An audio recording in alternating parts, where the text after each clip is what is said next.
As the Ukrainian war glides on, the EU finds it needs China more than ever. Chinese President Xi Jinping and French President Emmanuel Macron shake hands at the signing ceremony at the Great Hall of the People in Beijing, China, April 6, 2023. CNN. Russia's invasion of Ukraine has had a number of unintended consequences. One of the less expected was that over the year into the conflict, President Xi Jinping of China would receive the courting from European leaders. Given the EU's hard stance in Russia, you would be given for thinking they take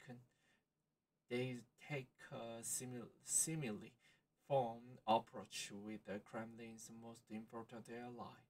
Yet this week in Beijing, French President Emmanuel Macron stood next to Xi, who has not condemned Vladimir Putin's war and doubled down on China and Russia's no-limit partnership, and said, I know I can count on you to bring Russia to its senses and bring everyone back to the negotiating table.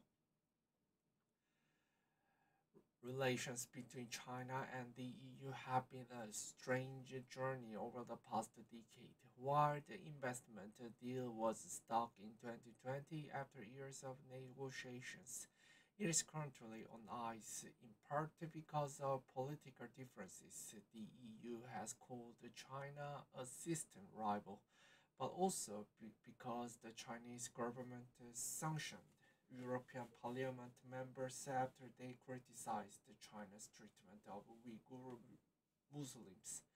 Things have been frostily ever since, and the lack of personal contact during the pandemic didn't help.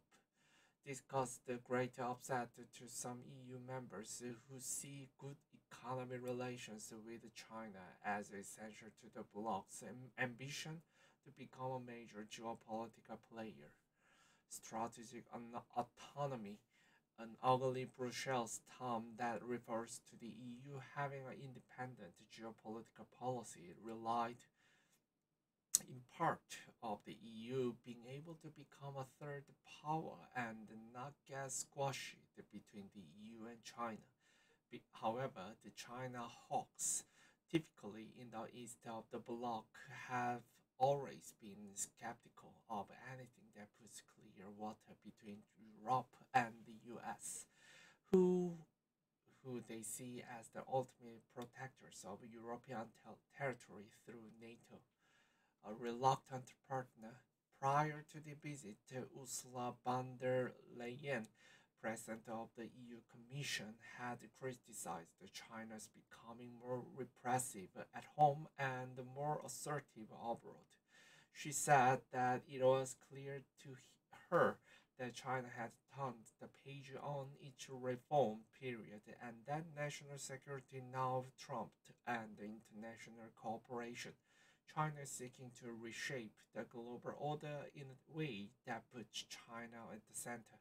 However, she said that these were not reasons for Europeans to walk away from China, but to reduce any risk in their partnerships rather than decouple from China, as the US seeks to.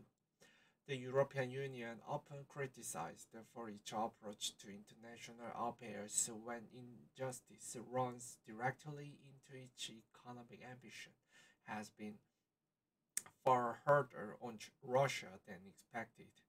Through a series of sanctions and coordinated military aid, Brussels has presently surprised diplomats and officials in other supranational institutions like NATO and the UN.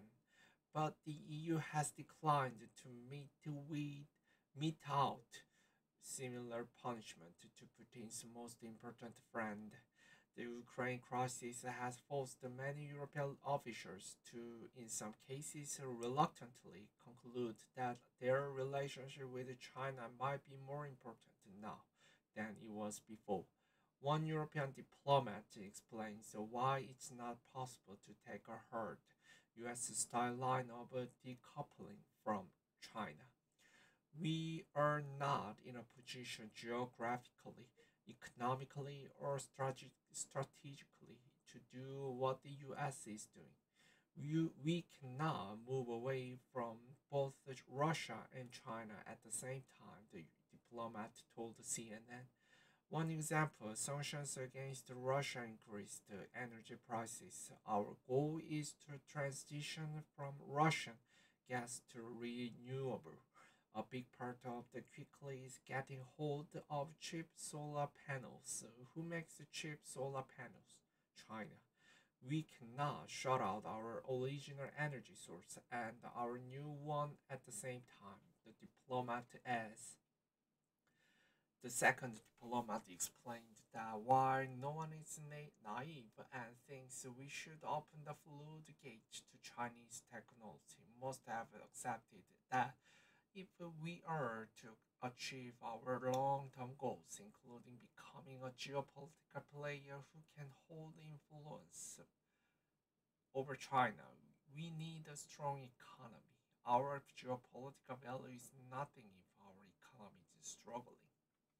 China needs the EU. Officials in the Commission paint a slightly less stark picture.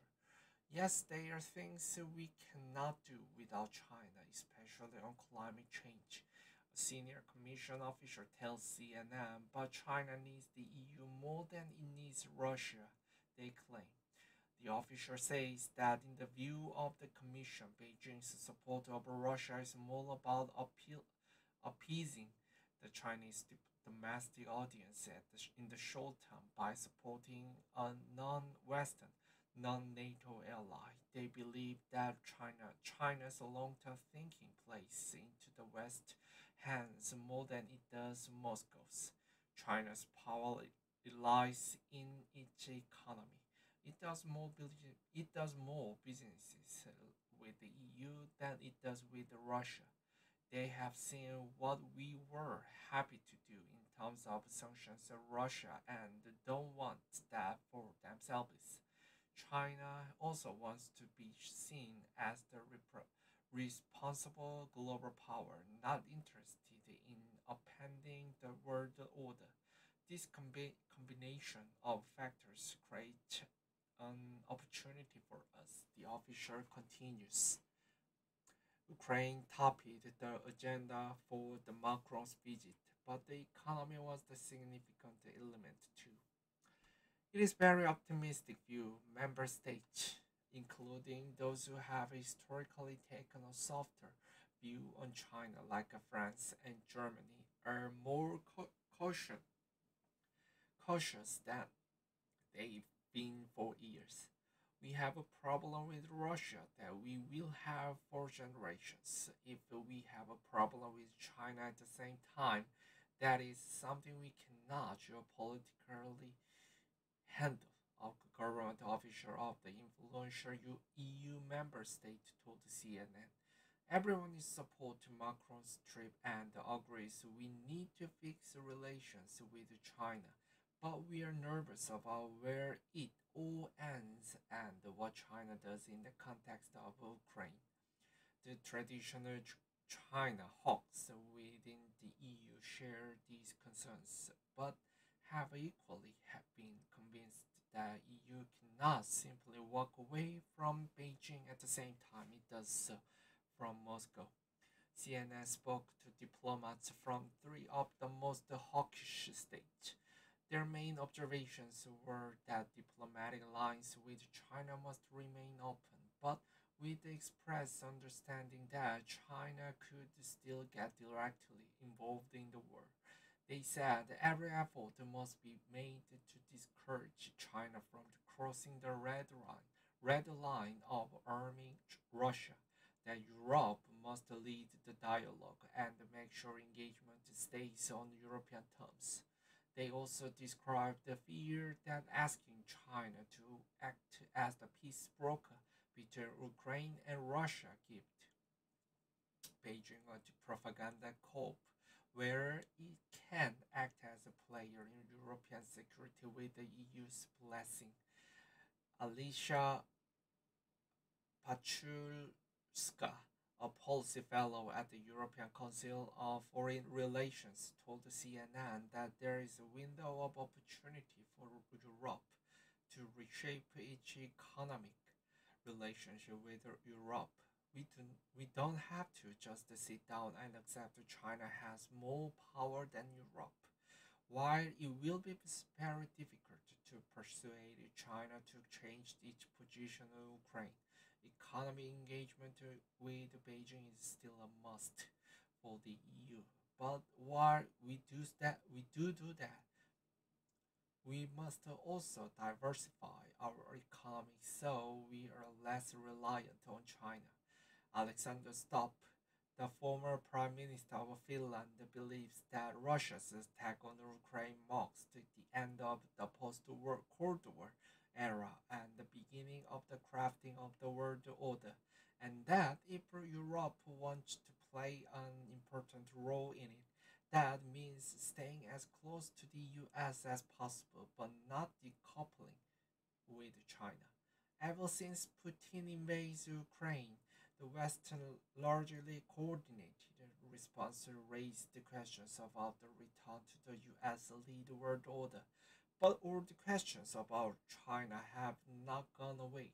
And for Europe, the question of where it places itself in the multipolar world has become more complicated and carries more risk than ever.